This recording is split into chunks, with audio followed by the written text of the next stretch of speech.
In this video, we're going to discuss encryption and quantum computing and the intersections between the two. We currently live in a data-driven world, and I say that because we have so many internet users out there transmitting a lot of data. In 2020, we saw approximately 4.5 billion internet users, and each of them are transmitting an enormous amount of data in the form of communications, such as emails and texts and social network interactions, and then transactions for commerce or online banking. So all of these communications are holding very sensitive data. So we want to make sure that these communications are kept secure. Encryption helps us do that. So how does encryption work? On a high level, we have a message that here in this example, we see a message to our friend, and we combine that with a secret key in order to generate ciphertext.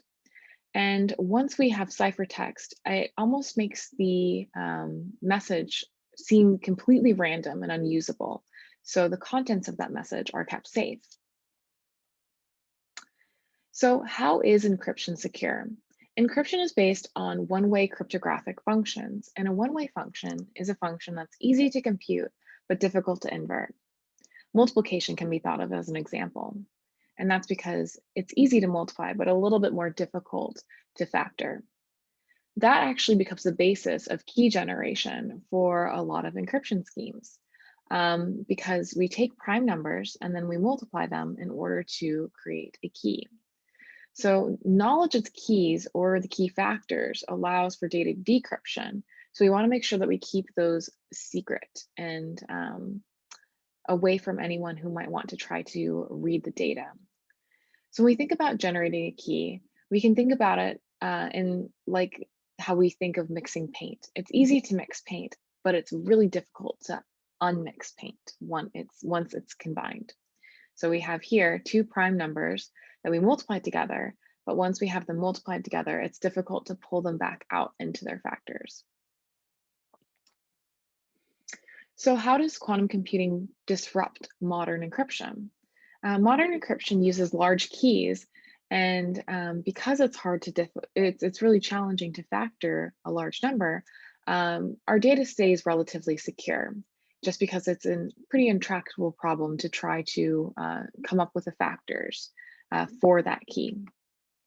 So, for example, if we have a key that is 1024 bits in length, that is equivalent to 309 decimal digits. And even the best quantum or even the best classical computers will have a difficult time factoring that value. So what if factoring was more efficient? Encryption would essentially be broken.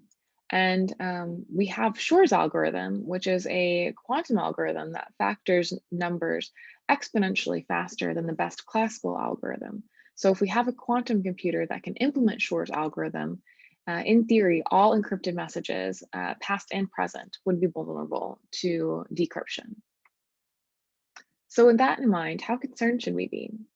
Well, quantum computers are currently not large enough to run Shor's algorithm, and decades are needed to make our computers a little bit more robust, in the sense that we need to refine and scale our devices. And additionally, security has adapted in the past as technology improves.